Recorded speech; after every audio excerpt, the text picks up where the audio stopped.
that goes through the program. Definitely says it will offset the cost of each surgery by $35. So I'm very surprised if they can get this work done by a veterinarian for $35, but I think this is a contribution. Where they're getting the rest of the money and how much that is, it's not in here. Thank you. You're welcome. Councillor Black, I think, please. Chairman, do you mind if I try a motion? No, I would appreciate it.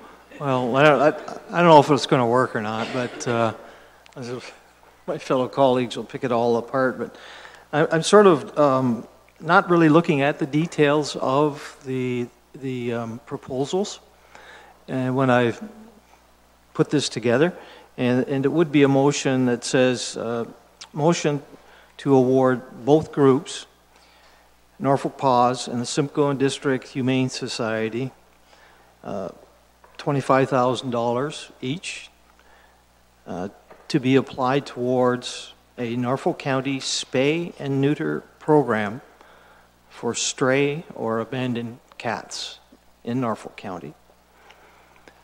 Further, I don't know if the clerk's getting this down or if I'm going too fast. No, you're going nice and slowly. Thank you. Further, that staff work out the details of an agreement, and that agreement come back to council for approval,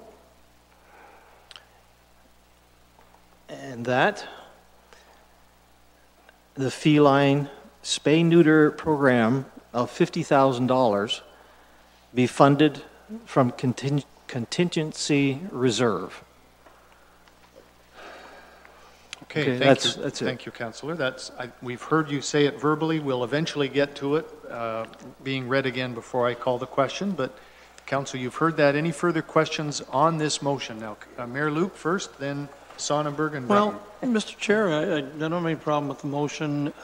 We'll debate that. But it would seem to me that since we are going into new waters here, we're not been involved in this before, that maybe part of the most recommendation to Councillor Black could be that after a year of the program, we could get a report back on how the program's working, number of cats that are involved in the program. I think that many of us, through the discussions over the last couple of years, we're just kind of, so I can speak for myself, not just too sure if this was going to help, and to what extent and what cost. I think we're getting closer to finding those things out here. And I certainly support, as I have in the last 2 years, the $50,000 to get something going. But I think we need to know where we're going after a year with this as well. Thank you. You're welcome. Councillor Sonnenberg. I'll get to you, Councillor, eventually. Yeah. Sonnenberg next, please. Thank you, Mr. Chair. I don't know if I can support this or not. By all means, trap them, neuter them, get them healthy, and find them a home. But do not release them back out into the wild. By doing that, are we any better than the people who dropped them off in the ditch in the first place? We are taking these animals that we've got healthy and fixed up, and now we're throwing them back out into the wild. Here, fend for yourself, freeze, starve, and look out for coyotes. Why would we do that? We're worse than the people that threw them off in my ditch in front of my farm to begin with. So I can't support that part of it. And I'm also happen to be a bird lover. We know that cats kill probably millions of birds every year. It's an instinct that you can't get out of them. Even a tame little pussy cat that sits on your couch and watches TV with you will go out and kill a bird that night, and a chipmunk, and a baby squirrel, and whatever else that moves that the cat can overpower. They are just natural killers. And unfortunately, I see more beauty in a Baltimore Oriole or a Cardinal than I do in a cat. So I'm not going to support this. Thank you. Thank you. Councillor Brunton. Thank you, Mr. Chairman. I want to go back to page 9 here for a minute. And I have a hard time supporting $50,000 at this time. I don't know if there's anybody here from the Humane Society. They put in a bid of $35, and I excuse me, excuse me, I appreciate Councillor Black's initiative to fund both organizations, but the one group that's the cheapest right now is going to microchip. The other one that's more expensive is not. I find that if we were going to use some common sense here about money, which we should be, the cheapest bid is from the Humane Society, but I don't know if anybody's here. But this group sitting here tonight, I think I know a few of them, and they're very passionate of what they want to do, and I can support that, and I can support $75, but I just don't understand how we can sit and just say, there's 50 grand, go at it. I'm more inclined to say to both groups, I would like to hear from them again based on their proposal, that is both groups, and then I could support Councillor Black's idea of maybe giving both some money, but not $50,000 or $25,000 a piece. Maybe just, I don't know, start it off at 10 grand a piece to see how the program works. Just to say, here's 50 grand, we got it in the budget, let's spend it. That's not the way to deal with this, especially when we have a differential of prices of, what is it, 35, almost $40. So, thank you. You're welcome. Councillor Height, please. Thank you, Mr. Chair. Yeah, this is definitely a report to ponder. I think both of the groups have some great assets. I like the cost performance of the Simcoe Humane Society, and I also like how that PAWS has the group effort. They've involved other groups, so they spread out that money a little further, probably get more work done across the county itself. Now, in the motion, was there a call for a review in 1 year? Not yet, but I know Councillor Black was going to be putting it in, Councillor, so. Okay, because, you know, we could probably even do it sooner. I'm not sure how much TNR they do in December and January and February, but, you know, and I have to agree with Councillor Brunton, the overall amounts a little bit to swallow, so let's see. Councillor, at some point, if no one else did, I was going to make two comments on this.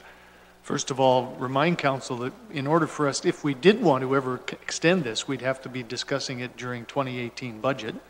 So we would have to know the success of this program to date before January of 2018 in order to make an intelligent decision for an extension. So rather than a 12-month program, it might be up to a certain amount of money and to be reviewed by the end of 2017. Yeah, probably like an 8 or a 9 month Yep. program would work better. Yeah. And by then we could get some service level clarification as well to find out what exactly is going on. Yep. Thank you. Councillor Geisens next, then Black. Thank you, Mr. Chair. I'm going to, Councillor Sonnenberg talked about mostly what I will not support a trap, neuter, and release. I agree with what Councillor Sonnenberg has said as far as what the birds and all the other. The thing that we're not getting, how are we going to solve the problem? We're going to make them healthy and we throw them back out there. That doesn't mean they're not going to get sick and we're going to have problems. How are we going to deal with the stray cats? Somehow or other, we have to get rid of the colonies and everything like that. And if we don't do that, we're going to be putting $50,000 in our budget for the next 20 years, and you still won't get there. So I will not, if we're going to spade, neuter, and find a home for them, that's fine. But to release afterwards, no, not as far as I'm concerned. Thank you. You're welcome. Councillor Black again, and then Columbus. Yes, okay, I will amend my motion to include the review aspect of it. I think that's a very good, a very valid point, and actually the review could have a contingency or conditional aspect with it, that maybe it could be, I'm going to ask staff what might be most appropriate for time to review, and then if it's working well, that then we can go ahead with the program, but to go ahead with the program would be based on the review. So I'm wondering, looking at Mr. Baird, you know, what that timeline for a review might be.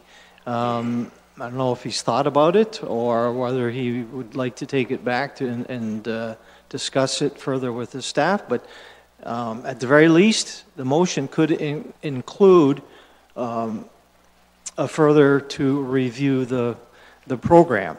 But this will still come back to council. So I don't know if Mr. Baird has an idea in his mind for a review time period? Get through the chair, just to be clear, you're talking about a year-end wrap-up, Councillor Height, his comments. No, I'm talking about an interim review. So maybe a 6-month, maybe maybe 2 reviews throughout the year to see how it's going. I'm asking you what your thoughts would be the most appropriate way to deal with it. And our chairman has also indicated that we would require some sort of review before our budgetary process. So, well, I think through the chair it would be most prudent at the very least. Again, Councillor Height, I think council needs to have an end of project summary that says what worked, what didn't, what were the issues. But that certainly wouldn't be any more difficult to do a mid-year or at some stage, be it when the funds or an allocation was complete. We could do an evaluation that way. It doesn't have to be overly technical. There's probably going to be 5 or 6 key questions that need to be answered, on the performance of it. But particularly on something new like this that council in Norfolk County has never done before, having the information and watching the progress, it's just like kids in school. You don't want to get one report card at the end of the year to find out it didn't work. It's nice to see the progress along the way. Is it performing? Does it need to be tweaked or improved as we go? And certainly from a staff perspective, we would have no problem doing that at appropriate intervals. well, then, Mr. Chairman, could we put in the motion then a 6-month review and a year-end review? So could we include that? And then just to respond to a couple of my fellow colleagues, and maybe it would be appropriate to reread my motion, but my opening remarks were that I wasn't really responding to the proposals with this motion. Okay, this is something that will allow staff to come back with some further details in the agreement. And it does say, it does not make any reference to trap, neuter, release. Correct. Okay? But I'm thinking that maybe 2 of my fellow colleagues didn't get that part. So it says, in my motion, Councillor Brunton, it says Norfolk County Spay and Neuter Program. I'm not making any reference to trap, neuter, release. And I'm also allowing some flexibility for staff hearing our comments around the table here to come back, because I think it's going to be way too difficult for me to put any detail in here and be acceptable by everybody around the table. So I'm hoping that staff are listening to the comments around the table, will come back with a draft agreement which we can further review and discuss and debate. So that's kind of the idea of this. Once it comes back, further discussion from council, and maybe we can fine-tune it a little bit according to each councillor's needs, and try to move on with this program. Okay, thank you, Will. I think the Deputy Clerk is making some subtle modifications to your motion as we've gone here, Councillor, so hopefully it'll be acceptable when we get to it. Councillor Columbus next, then Wells. Thank you, Mr. Chairman.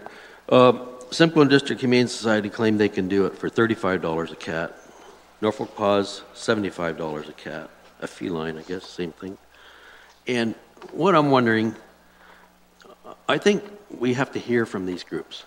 I'd like to see a member from each group who put this plan together to come to the podium and discuss it so we can ask some more detailed questions. Because there is a huge difference in price, and I think it's quite important. The other thing Councillor Black mentioned about the trap, neuter, release, is it the intention of these organizations to do what Councillor Sonnenberg mentioned, to trap them, neuter them, and then release them out into the wild so they can kill small rabbits and songbirds? So I think it's important that we hear from them. Well, perhaps Councillor, next week.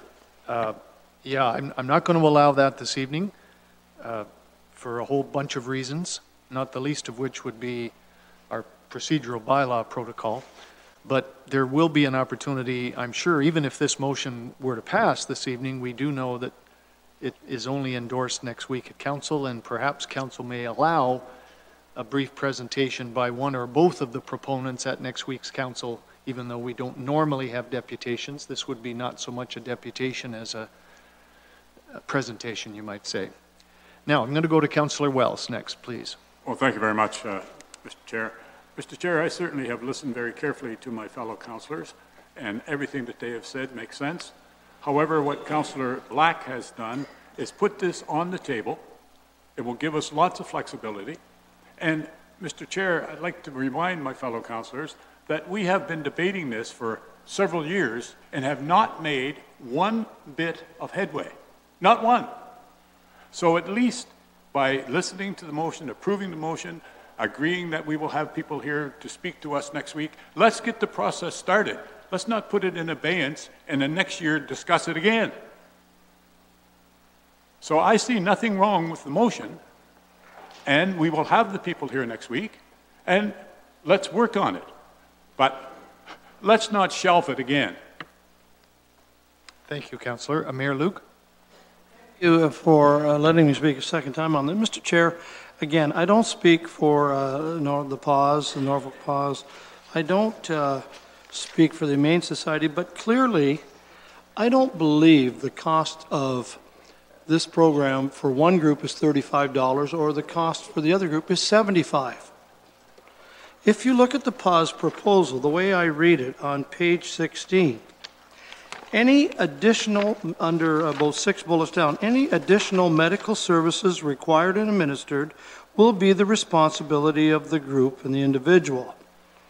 2 bullets later, it says Norfolk County will reimburse the rescue group or individual at the rate of $75 per cat invoice. So you take the cat to the vet, the work is done, whatever it is, and Norfolk PAWS is saying if it's a $100 invoice, the county will throw $75 in, you're paying the rest. That's the way I read this. If you go back to the Humane Society, so I don't think these are the exact costs of the vet bills, and one can do it less than half than the other. If you go to the Humane Society on page 12, they continually talking at the top under rationale, reimbursing a portion of the spay-neuter cost.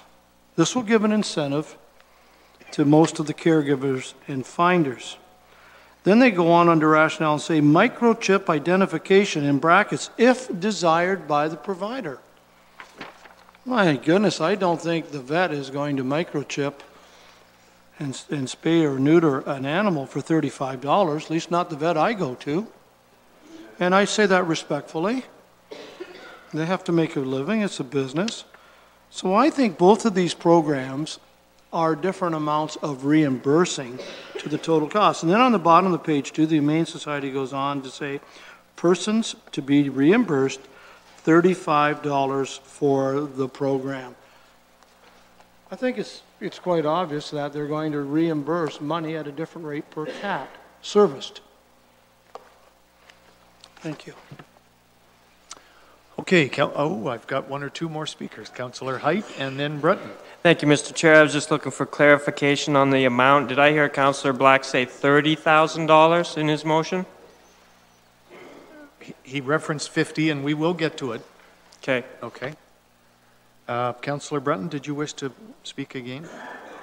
Yes, Mr. Chairman, thank you. I appreciate what the mayor has indicated on these 2 proposals, but I'm going based on page 9, where it indicates the services to be provided by both groups and the cost. Now, one's going to microchip, the other one isn't. I don't...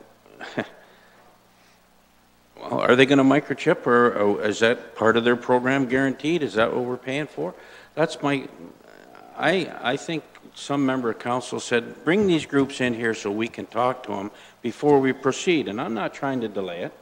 I want to go ahead with this program, and I think Norfolk PAWS, to me, are here. They've expressed a lot of things to me, both by email and in this report, but I think we owe it to the other group to tell them to get in here and tell us how they come up with their $35, and are they going to microchip or aren't they? There's some questions I want answered, and I'm going to emphasize in the next, what do we got, 10 months left in this year, if we get this going in the next month. Again, I'm not prepared to spend 50 grand just like that. Matter of fact, I don't think they can spend 50 grand in that short period of time, but I'm prepared to say, okay, here's a little bit of money, I don't know what it might be, 10 grand a piece to try the program. And if it doesn't work, okay, fine. If it does, then we got some more money to give out to them. That's all I'm saying. So I can't support Councillor, I would point out there is, I believe, a representative of the Simcoe and District Humane Society here this evening. So he's been listening to the debate, and that's good. So both groups are represented in the chambers. Councillor Black. Try and further explain. And I've said it twice now, and I'll say it a third time. My motion isn't referencing these proposals. Okay? I'm not overly concerned about the proposals. My motion could say that Norfolk County will subsidize each cat by X amount of dollars. And then that would put both groups on a level playing field. I haven't put it in the motion because I would like staff to come back. I've allowed the motion for staff to draft an agreement and make that proposal to us in an agreement. So it becomes a level playing field. And it could be that Norfolk County will subsidize based on per cat. So it's just an explanation. Yeah, I think the other thing, Councillor, that I hope your motion will direct is that it would actually be two agreements, one with each party, and each agreement will very clearly spell out what service will be provided by that service provider. Yes. Okay. Absolutely. Because I'm confused too. I still want to be shown, for example, the matter with respect to vaccination. I saw it in one, I didn't see it in the other. I know it's on page 9, but I want to see it in actual contract. So, Council, we've had a lot of discussion. I think, oh, I'm sorry, Councillor Height. Did I get to you already? Thanks. I'm going to ask the Deputy Clerk to read her version of Councillor Black's motion, and we'll see if it's acceptable. Okay, Madam Deputy Clerk. Thank you. Through the chair to committee, moved by Councillor Black that Norfolk PAWS and the Simcoe and District Humane Society be awarded up to $25,000 each to be applied towards the Norfolk County Spay and Neuter program for stray or abandoned cats, and that staff draft an agreement with each party and return such agreement to council for review and approval. And further, that the feline spay neuter program be funded from the contingency reserve, and further that both groups report back to committee for review of the program at 6 months and 1 year. It's better than mine. I can't believe it. Is that what I said? Wow. Did we have the kitchen sink in there somewhere too? But I guess we left out the kitchen Good sink. job. Okay. Speaking now specifically to the motion, and I hope to bring this to a conclusion fairly quickly. Councillor Brenton first. I didn't hear in the motion where these groups would be in front of us next week. Isn't that somebody? That's right. You didn't hear that, but I'm going to deal with that separately if you like, because I've been reminded that we would have to waive certain aspects of our purchasing policy to allow bidders to come. So we'll deal with that, Councillor, but I'd like to deal with this motion first, if you don't mind. Speaking further to the motion, Councillor Columbus. Well, just a question. Is it fair that one group is receiving $35 per cat and the other group is receiving $75 per cat?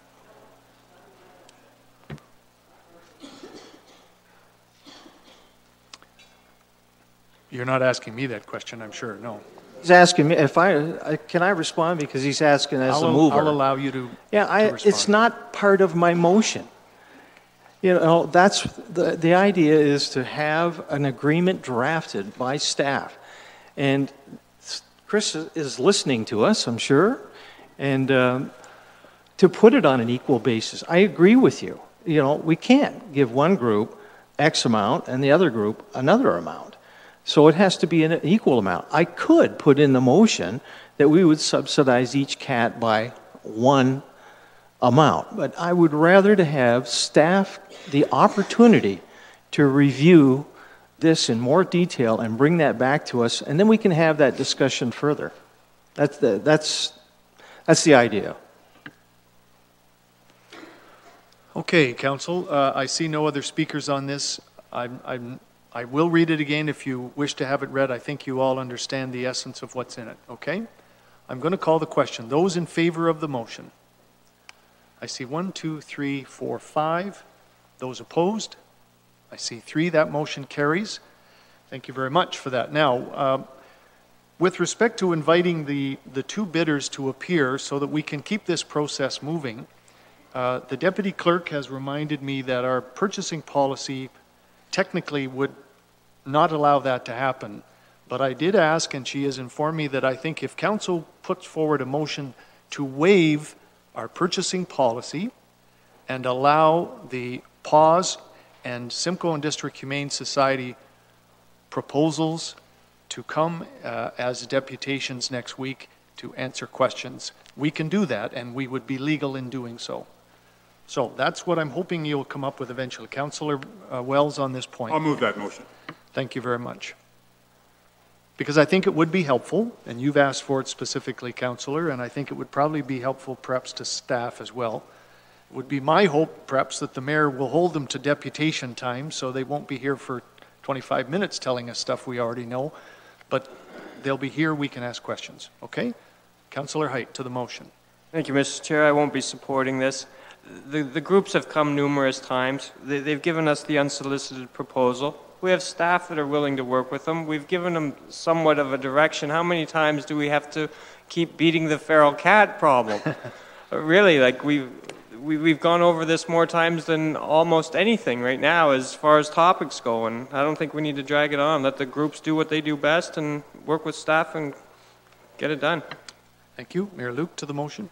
I'm agreeing 100% with Councillor Height. Let's get on with this program. This council has approved the $50,000 in 2 previous budgets. We've got the proposals in front of us. Let's get on with the program. Okay, speaking to the motion, Councillor Black. And I agree that this council it's like herding wildcats. So, and it's just about as difficult to get us all on the same page. Right. But yes, I agree with Councillor Height, and I agree with the mayor. How many times do we have to hear the same thing over and over? We know what needs to be done. It's the details. I mean, I think we're all supportive. We've put money in the budget for a number of years now, but we just haven't been able to get beyond the details of how to work it out. So at least we're going to move this forward, and I think it would just delay the whole process further if we open it up to further discussion. I have enough information. Okay, thank you. Councillor Brunton to the motion. Speaking to the motion, I guess my question is to Mr. Baird. How do you feel you have enough direction based on that previous motion? Through the chair, I believe I do. And unless council wants to be satisfied to get more specifics about each of the proposals, certainly the deputation and the questions is the way to go. But the vote is up to you guys, and whatever is decided, we'll take that as our direction. So you don't feel you have enough detail, or you do have enough detail? Well, as an example, when I prepared the report, the issue of the vaccination is as one. And again, getting back to it, it's without having an apples and apples comparison, which Councillor Oliver had mentioned in his email yesterday. We need to get some clarification. We can do that just through a telephone call. Is this included? Let's spell it out. Let's make the 2 agreements absolutely identical, and if they agree to it, then we've got a contract and we can take it away. We can do the 6-month and the year-end assessment and report back to council. I think we can do that absolutely. So with those details, if I may, Mr. Chairman, you will bring those agreements back to this council, and I assume the prices may change and some of the details may change. Absolutely. Through the chair, I think it's important that council see the agreement that both groups are willing to enter into, and if you're satisfied, I think we can move forward. If there's any issues where some group decides no, we can't do that, or we don't want to, I think that opens it up for further discussion. But I think we can move things forward in this manner. You've made yourself very clear tonight. Thank you. Okay. Oh, Councillor Clemens to the motion. Yes, Mr. Baird said absolutely identical for both groups. So Are you telling us then that the price per cat will be exactly the same, identical? Through the chair, that's the only variable that is different. All things should be the same in terms of the service they're going to provide, but we recognize they stated there will be two different costs. So one group will be able to do more animals for their allocation, and the other group will be able to do fewer animals. But at the end of the day, there will be a finite number of animals that will be able to be trap, neuter, release, whatever, and up to that upset limit. Okay, thanks. Thank you, Councillor. And again, this motion is not dealing with that detail. This motion is just regarding waiving our purchasing policy to allow these two groups to come and stand in front of you. Okay? No speakers further on that motion. I am going to call the question. Do you want to hear the motion read again by the Deputy Clerk? Madam Deputy Clerk, please. Thank you. Through the chair to committee, moved by Councillor Wells that the purchasing policy be waived to allow the proponents to appear before council March 14th, 2017. The proponents being the two proponents on this issue that we're dealing with this evening. Okay, I will call the question. Those in favor of that motion? I see 3. Those opposed to that motion? I see 5. That motion is lost. So we'll proceed as per the direction approved in Councillor Black's motion. Ladies and gentlemen, I'm going to give us a 10-minute break. We have our deputation here, and I know there's going to be some firefighters arriving shortly. Thank you to you folks that are here. We are finally making some headway, and we'll take a 10-minute break. I want you back in your seats not later than 20 minutes to 6.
Ladies and gentlemen, if I can get your attention, we're going to reconvene our meeting.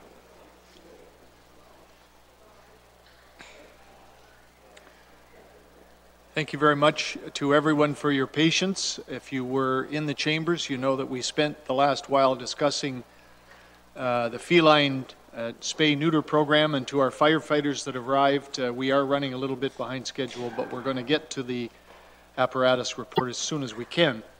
We do have one deputation, though, and I'm proposing council to allow the deputation to come in front of us right now. I have informed Mr. Lipset that once we hear the deputation, it's my hope that we'll deal with the report regarding apparatus for the fire department, because we have a number of our volunteer fire staff that are here. I'd like them to hear that debate on that report, and then we will revert to the report dealing with the governance of the Port Dover Harbor Museum. So, Mr. Lipset, please come forward. Paul is no stranger. Paul is representing the Port Dover Waterfront Preservation Association, and he will speak to us regarding our Port Dover Marina governance. And Paul, I would just remind you of our rules for deputation. You have 10 minutes, and I'll give you a warning at the 9-minute mark. Well, thank you, Mr. Chair. Please proceed. Speaking about issues that come before us and wanting to move forward, I was thinking about cats and the profits that we make at the Harbor Marina. That would serve about 7,000 to 10,000 cats that we could get done in 1 year's profit at our marina. So think about that. 1 year's profit. Now, over the past several years, we have all been repeatedly involved with deputations, reports, and discussions on alternate forms of both ownership and governance styles for the Port Dover Harbor Marina. In fact, the Port Dover Waterfront Preservation Association was formed in December 2008 to champion that the Harbor Marina should remain in public hands versus being sold to private interests. After years of recurring discussions on ownership options for the marina, in 2016, Norfolk County Council commissioned a report as to the value of selling the marina. And after comparing that with the in-hand value of maintaining public ownership promoted by our waterfront group, you council voted that the marina should remain in public hands. Now, that decision was a critical step which will now allow the Harbor Marina to move forward with important short-term, medium, and long-term development plans that have been recommended and deferred for many years pending a final ownership decision. To support these development plans, our waterfront group now believes that it would be timely to strengthen the existing governance model. Concurrent with the ownership question, there's also been an ongoing series of deputations and reports on the most appropriate governance model to apply to the Harbor Marina. Now, since 2009, the county manager and senior staff have delivered a consistent message as to their governance structure preference for the marina.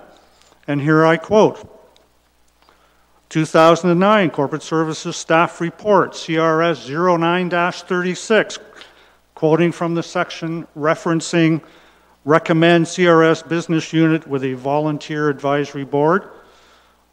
And I quote, this is an ideal situation for the assistance of an advisory committee. The committee can develop expertise in the area and undertake planning and development policy initiatives. They can act as a sounding board for the user community and insulate council from the day-to-day concerns of the boating public. Operating an advisory committee allows council to use the administrative expertise of current county staff to carry out the day-to-day operations and to call upon the advisory committee to provide guidance with respect to capital planning, customer service, and future development.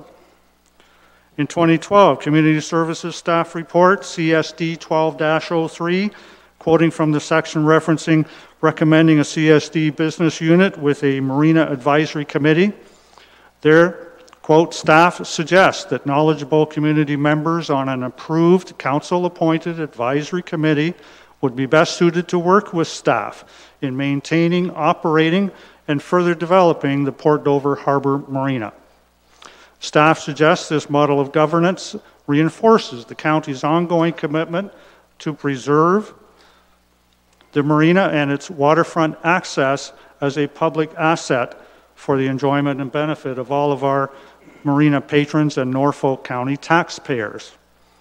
Further, staff report CSD 1525 and 1701, quoting from the second section referencing CSD business unit with a volunteer advisory committee, quote, having looked at all governance options, the county manager and the senior leadership team share the view that the PDHM is currently best served under the management and operation of a municipal department such as community services, including the ability to work with a council-appointed Marina Volunteer Advisory Committee.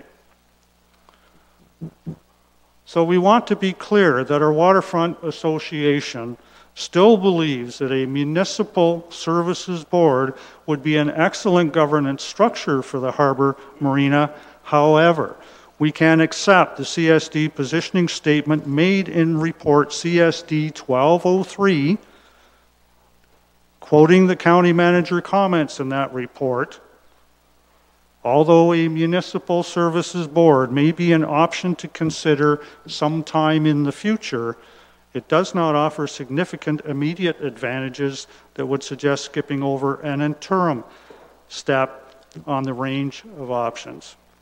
The next logical step in the progression would be for council to establish an advisory committee to act as a sounding board and provide advice to council and staff in operating this business unit. Ideally, significant elements of any development plan will come from a consultant with expertise and knowledge of the market, such as completed by EA Lehman and Associates in February of 2010. An advisory committee properly constituted and selected can play an invaluable role in shaping the plan and advising council and staff during its implementation. So finally, I say accordingly, as a step in the progression, our waterfront group would be willing at this time to support the CSD recommendation for Port Dover Harbor Marina governance to continue as a business unit within CSD with the implementation of a formal volunteer advisory committee prior to the 2018 voting season. So thank you. As I say, hopefully we're not herding cats tonight. We'd like to answer any questions that you may have.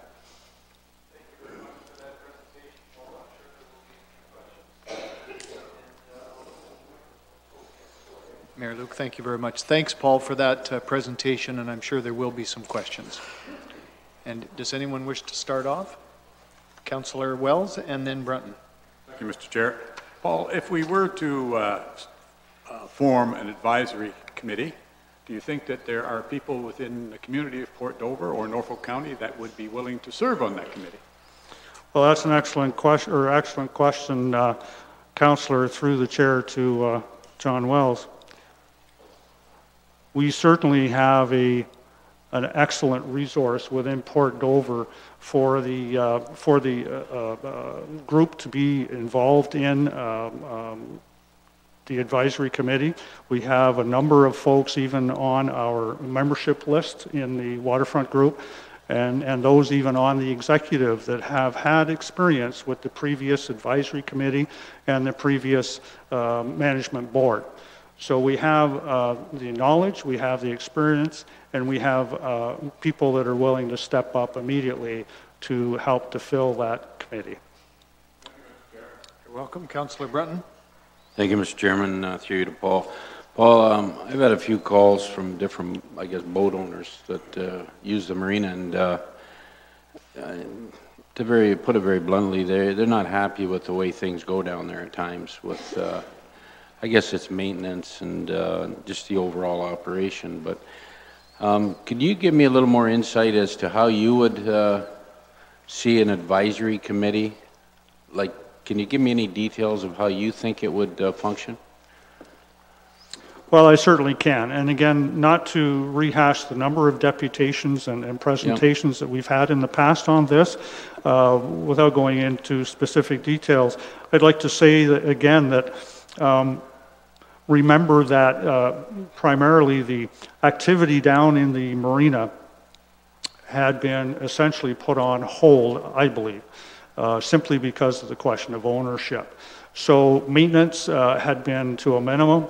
Developing, or rather moving ahead with the 10-year capital plan that we already have for that and had been established years ago, continues to be deferred and deferred. So a number of the patrons down in the marina, who of course have been there for 16, 20, 25 years and haven't seen much going on. They know about the capital program. They know about the things that plan to get done, but haven't been done. And I believe that because we've settled the question of ownership, and now we're about on the verge of moving ahead with the governance issue, wow, there are a number of things in that 10-year plan that are really going to excite seeing getting done by our patrons, those of us here tonight. We're really excited to know that we'll have some form of community input into the process, and an advisory committee provides that. It provides a good sounding board for patrons to come to the committee, to allow for proper vetting of their interests, and to then process that through to staff, through to council, and move ahead finally with the capital construction program that will help to make this $2 million operation the jewel that it really should be. Okay, thank you.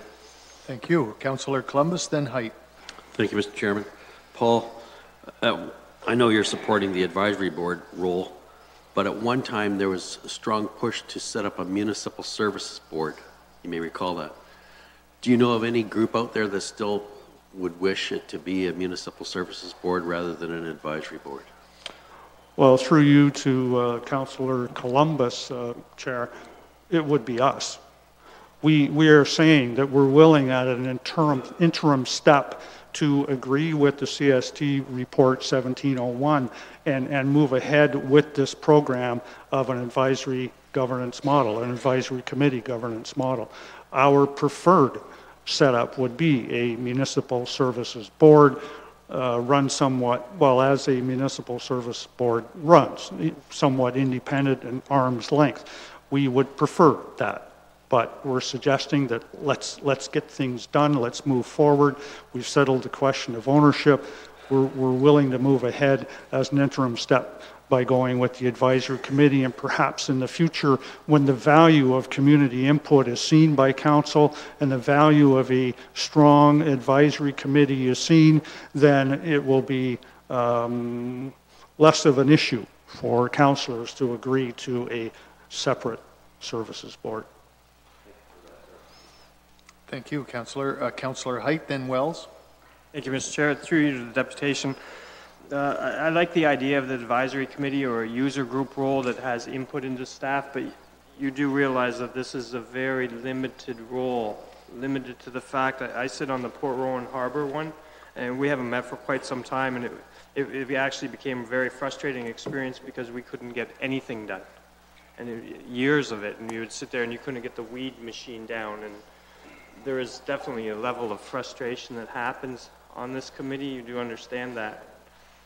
It's right in our paragraph. The committee shall not give direction to staff, nor shall advisory committees request without the approval of council the preparation of any administrative paperwork, research, or work assignments. So there's the rubber stamping business. I understand quite clearly that there is a road to frustration possible here. And as had been evidenced by the previous management board dissolving themselves back in 2008, and with the advisory committee at the time I was chair, Mayor Luke will remember that, sat as county representative at that point.